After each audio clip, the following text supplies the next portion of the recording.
بص يا جماعة، كنت بتمشى في المول لقيت ركن الألعاب، ألعاب صغيرين زي ما عارفين، لكن دي بقى لعبة للكبار. ده دولاب كده، كل باب فيه مفاجأة. انت بتدفع مثلا 5 يورو، 10 يورو، لغاية 20 يورو القيمة.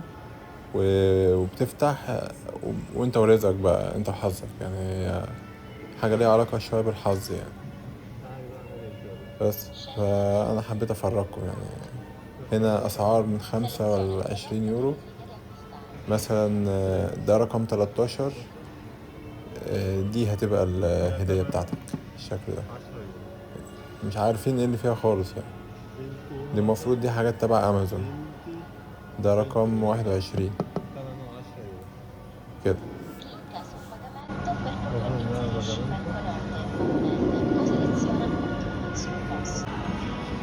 نجرب مع بعض الموضوع ده مخطط يعني. رقم كام؟ 11.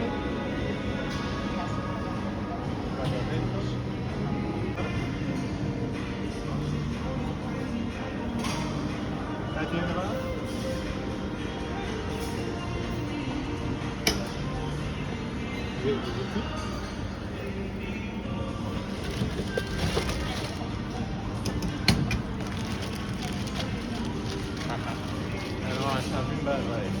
يلا بقى نروح نشوف مع بعض.